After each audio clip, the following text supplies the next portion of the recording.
सभी का स्वागत है। मैं हूं सुमित और वीकली एक्सपायरी का दिन भारतीय बाजारों में आज फिर प्रेशर एक्सटेंड करता हुआ गया। लगातार तीसरा सत्र जबकि भारतीय बाजारों में बिकवाली थी और जो बिकवाली एक्सटेंड हुई आज वो सेकंड हाफ में हुई। स्पेशली निफ्टी बैंक जो कि अपने हाई से करीब करीब 1600 अंकों के आसपास की गिरावट दिखा चुका है। और जो मेजर प्रेशर मार्केट्स में आज रहे वो पीएसयू बैंकिंग की साइड से आया। खासतौर से जितने मिड कैप पीएसयू बैंक्स हाल में चले थे उन सब में ज्यादा प्रॉफिट टेकिंग थी। एचडीएफसी बैंक जैसे बैंक जो कि कल प्रेशर में था आज थोड़ा सा रिबाउंड दिखा के फ्लैट रहा। लेकिन आज प्रेशर आया आईसीआईसी बैंक से जो कि मेजर ड्रैगर था प्राइवेट बैंक्स में। इसके अलावा रिलायंस आज थोड़ा सपोर्टिव था। मतलब बहुत सेल ऑफ नहीं था वहां पर। लेकिन आज आईटी में प्रेशर था, इसको लीड कर रहा था टीसीएस एक टाइम पर। फिर कुछ हद तक सपोर्ट था टेक महिंद्रा का जहाँ पे खरीदारी थी, इन्फोसिस का जहाँ पे खरीदारी थी। लेकिन मेजर प्रेशर था मेटल से, ऑटो से, बैंक्स में, स्पेशली पीएसयू बैंक से। यहाँ से कुछ हद तक दबाव था। रियल स्टेट जो कि दबाव में कामकाज कर रहा था। और पीएसयू स्टॉक्स के अंदर भी बिकवाली थी सिलेक्टिव, क्योंकि वो ओएफएस की खबर आई एसजेवीएन की। और ओएफएस में क्योंकि बड़ा डिस्काउंट आया 69 के आसपास के दाम पर वो ओएफएस लेकर आए, जिसका एक इम्पैक्ट वहाँ देखने को मिला। और उसके चलते एक भारी बिकवाली एसजेवीएन के स्टॉक में भी देखने को मिली। करीब 11-12% का डिक्लाइन स्टॉक दिखा रहा था। Like wise stock specific stories थी। तो ब्लॉक डील का इम्पैक्ट, वो ग्लेनमार्क में खबर आई अपने कारोबार बेचने को लेके, आज शाम को अनाउंसमेंट आ सकती है, इस तरह के न्यूज फ्लोज के बीच में वहां पे खरीदारी थी। सेलेक्टिव एशियन पेंट जैसे स्टॉक लास्ट आवर में थोड़ा बहुत चले। आईटी में से टीसीएस भी थोड़ा बहुत रिबाउंड हुआ, लेकिन इन्फोज में न्यूज फ्लोज था तो न्यूज फ्लो का इम्पैक्ट था। तो आज मेजरली सपोर्ट मार्केट को आता अदानी समूह के सिलेक्टिव स्टॉक से। इसमें अदानी पोर्ट तेजी में था, अदानी ट्रांस में तेजी थी एक समय पर, अदानी पावर में अच्छी खासी खरीदारी थी आज। और अदानी विल्मर मोलेस फ्लैट बंद हुआ। टेक महिंद्रा में खरीदारी थी, डॉक्टर रेड्डीज में तेजी थी, एशियन पेंट्स आज फ्लैट टू पॉजिटिव साइड पे था। भारतीय एयरटेल कल की बिकवाली के बाद आज 1% के आसपास की बढ़त के साथ कहीं जाके बंद होता हुआ दिखाई पड़ा। थोड़ी बहुत खरीदारी इन स्टॉक्स के अंदर मेजरली मूव करते हुए दिखाई पड़ी। लेकिन आज एक वो लिस्टिंग हुई, जो वाटेक वबाक की पीयर है उसकी लिस्टिंग हुई। और बहुत ज्यादा नहीं, 25-26% के प्रीमियम के आसपास वहां पर एक अपमूव आता हुआ दिखाई पड़ा। सो ईएमएस लिमिटेड की तो उसका एक इम्पैक्ट देखने को मिला मोर लेस। और बाकी एक ब्लॉक भी हुई थी सुबह आज ईएमआईएल के अंदर, करीब 2-2.5% के आसपास की इक्विटी एक्सचेंज हुई थी। जिसके बाद वहां पर शुरुआत में 150 रुपए के आसपास के लेवल्स देखने को मिले थे।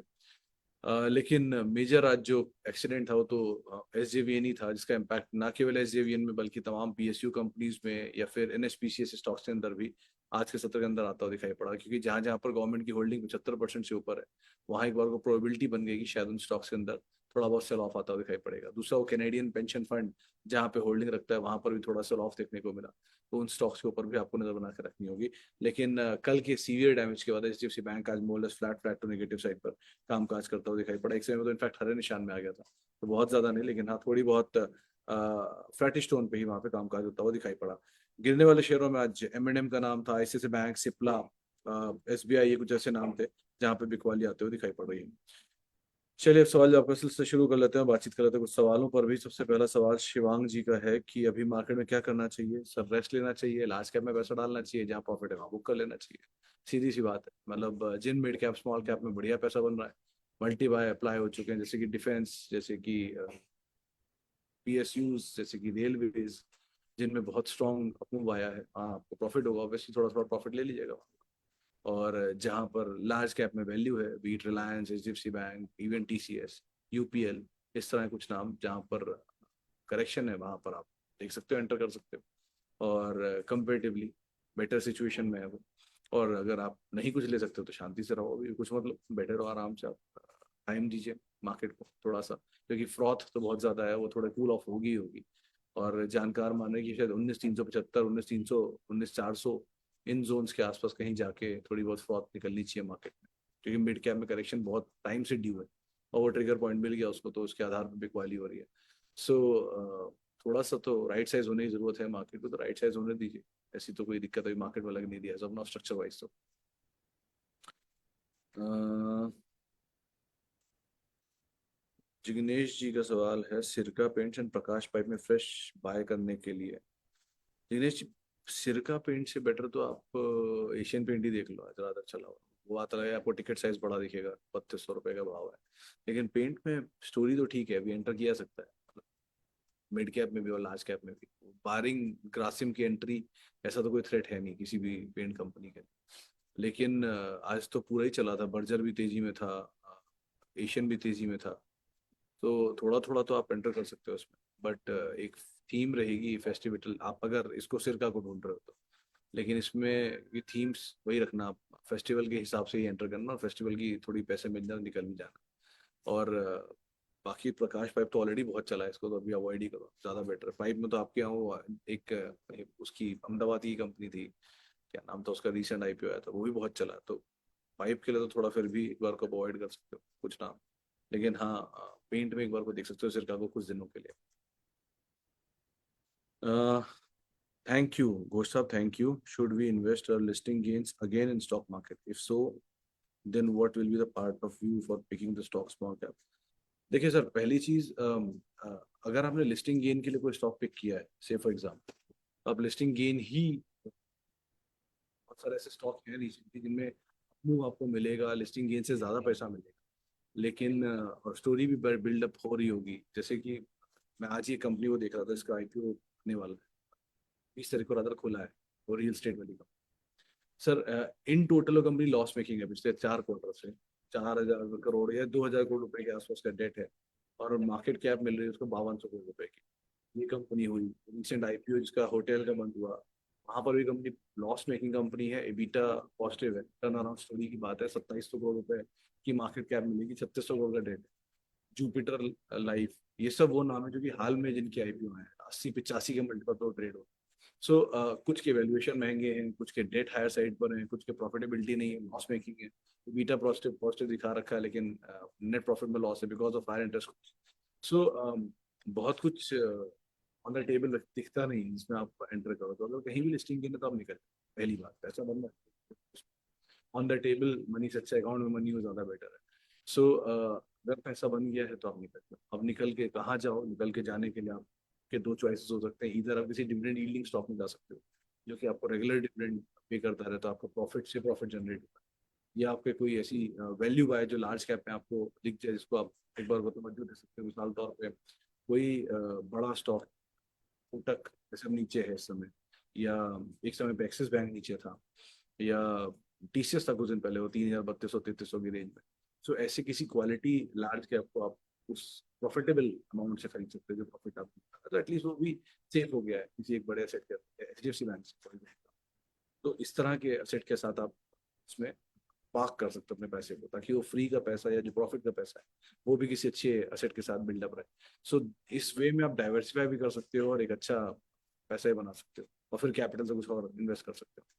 सो ये एक वे हो सकता है। बाकी डिविडेंड यील्डिंग स्टॉक हो सकते हैं, बॉन्ड्स में आप डाल सकते हो अगर आपको लगता है, या फिर म्यूचुअल फंड में डाल दो, आपको कुछ नहीं समझ में आता, ईटीएफ ले लो। तो ऑप्शन तो बहुत है, लेकिन आप किस तरीके से उसको कैपिटलाइज करना चाहते हो उस पर डिपेंड करता है। ओके, थैंक यू दास साहब, thank you, thank you, thank you. Britannia के केस में दास साहब देखो, इंडिया में जो कन्फेक्शनरी मार्केट है, लिस्टेड कन्फेक्शनरी मार्केट है, वैसे तो ये मेजरली नॉन ब्रांडेड प्लेयर्स की मार्केट है, यानी कि जो ज्यादातर अनऑर्गेनाइज प्लेयर्स हैं उनकी मार्केट है।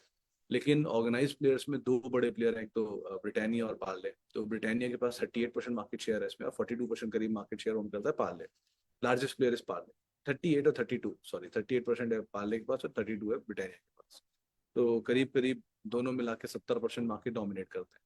बची हुई मार्केट के अंदर आते हैं बाकी प्लेयर्स में, पतंजलि भी आता है, मिसेस बेक्टर भी आता है, और बाकी बिस्किट कंपनीज भी आती है। सो लिस्टेड में सबसे बड़ा प्लेयर जो है वो है ब्रिटानिया, क्योंकि 32% मार्केट शेयर डोमिनेट करता है। आईटीसी का भी इसमें मार्केट शेयर है शायद 16% या 7-8%, सनफीस के थ्रू वो भी मार्केट शेयर ओन करता है। सो मेजरली तो Britannia he is the highest pedigree, 100 साल पुरानी कंपनी है इंडिया, मतलब ये एक्चुअल में तो कोलकाता बेस्ड कंपनी है, ब्रिटिश ने शुरू किया था। वो 10,000 रुपए या कुछ 300-400 रुपए शुरू हुई कंपनी, इतने सालों तक पहुंच गई।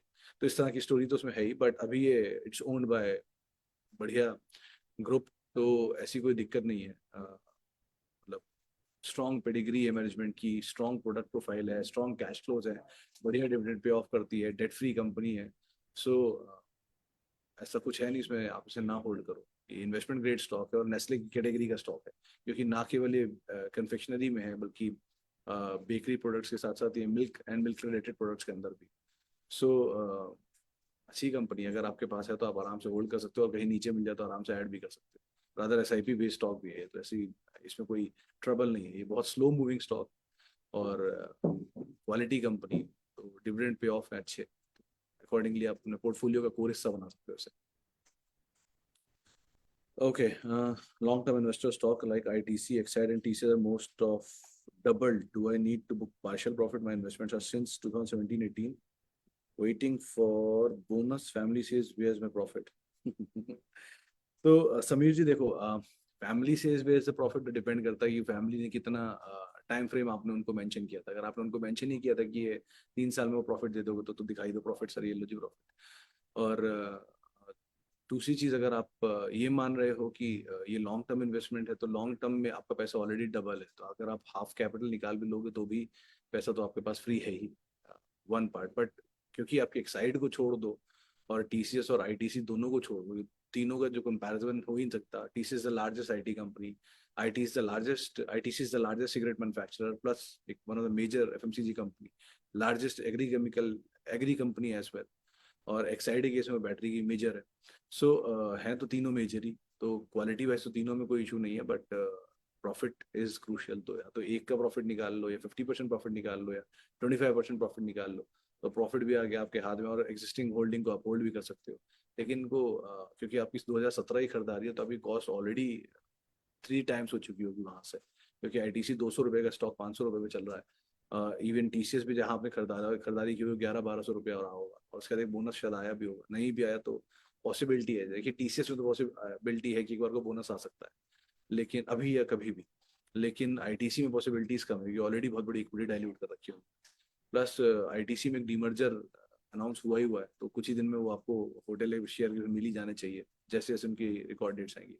एक्साइड के केस में कारोबार बिका था, वो उन्होंने अपना चाय पत्ती वाला कारोबार, नहीं सॉरी, इंश्योरेंस कारोबार बेचा था HDFC लाइफ को, तो उनके केस में तो एडजस्टमेंट ऑलरेडी हो चुका है, तो वहां तो कोई लेना देना नहीं इस चीज का।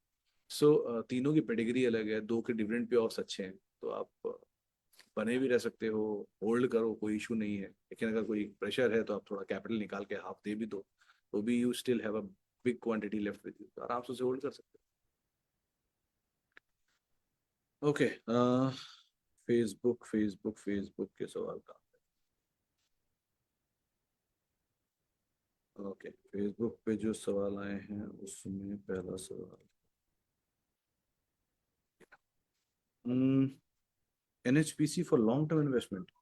त्यागी साहब, ये NHPC का IPO आया था शायद 2010 में, अगर मैं गलत नहीं हूँ तो, और तभी आया था शायद 35-32 रुपए का IPO आया था, तब से लेके अब पहली बार तो उसने अपना दाम तोड़ा है कुछ सालों बाद, 13 साल बाद। तो सो मल्टी ईयर मूवमेंट तो आया ही है इसमें, डबल हो ही गया होगा अगर आपके पास सबका है तो। लेकिन अगर लॉन्ग टर्म इन्वेस्टमेंट के लिए जा रहे हो, तो किसी भी PSU में एक केवेट हमेशा रहता है कि कोई भी PSU तेजी में OFS ला सकती है, जो आपने SJVN में देख भी लिया। आमतौर पे होता है कि NHPC में, SJVN में आ चुका, BHEL में आ चुका, कोल इंडिया में आ चुका, IRCTC में आ चुका, तो जो भी NHPC में भी आया मल्टीपल टाइम्स। सो हर तेजी में कुछ ना कुछ OFS या स्टेक सेल्स या इक्विटी डाइल्यूशन ऊपर के लेवल पे आते रहे, तो वो एक बार वो केविएट रहता है। बाकी तो कोई दिक्कत नहीं, प्रॉफिट मेकिंग कंपनी है, बढ़िया कैपेसिटी है, नई कैपेसिटी भी ऐड करने की सोच रहे हैं लोग। 54,000 मेगावाट के आसपास की तो ऑर्डर बुक SJVN की है, तो इसकी तो और बड़ी हो, नहीं इसी की है। SJVN की 7,000 करोड़ रुपए, 7,000 मेगावाट के आसपास की है। सो बड़ी कंपनी है, रिन्यूएबल में कंपनी अच्छी है, बट वो केविएट याद रखना कि कभी भी ऊपर OFS आएगा, और OFS डिस्काउंट पे आएगा। जैसे SJVN में आ गया 80 रुपए में चलता हुआ शेयर, और OFS आ गया 69 रुपए, तो ऐसे ही होता है इनके साथ, कभी भी इनमें OFS आएगा। स्टिल आप PSU की प्रॉफिट मेकिंग कंपनी में और डिविडेंड पेइंग कंपनी, तो आराम से बने रहो, कोई दिक्कत। Entering in Dabur and Relaxo, you can, अरुद सर, दोनों में एंटर किया जा सकता है, but quantity would be very less, specially Dabur. Relaxo में तो फिर भी, क्योंकि ऑलरेडी बहुत बड़ा करेक्शन आ चुका है, लेकिन डाबर फिर भी अभी उतना ही टूटा है कंपेरेटिवली। डाबर के साथ टाटा कंज्यूमर भी एक अच्छा बेट हो सकता है अगर आप चाहो तो। फेस्टिव के लिए दोनों ही ट्रिगर अच्छे हैं, दोनों ही मतलब तेजी रहती है आमतौर पर, तो अकॉर्डिंगली आप यहाँ पर कॉल ले सकते हो, लेकिन दोनों में एंटर कर सकते हो थोड़ा थोड़ा। नहीं सर, मैं दिल्ली नहीं मूव किया था, मयूर जी इस वीक दिल्ली, नेक्स्ट वीक से मुंबई ऑफिस। चलिए फिलहाल अब इतने सवालों में शामिल करूँगा, 57 हो गया। बातचीत करेंगे आपसे अब कल शुक्रवार के दिन, हफ्ते के आखिरी कारोबारी सत्र में। आप मेरे साथ जुड़ सकते हैं @स्मित रिसर्च मेरा ट्विटर हैंडल है। और किसी भी निवेश से पहले अपने वित्तीय सलाहकार की राय जरूर ले लें। और आप CNBC आवाज के फेसबुक और यूट्यूब पेज पर 3:30 के बाद सवाल पूछ सकते हैं।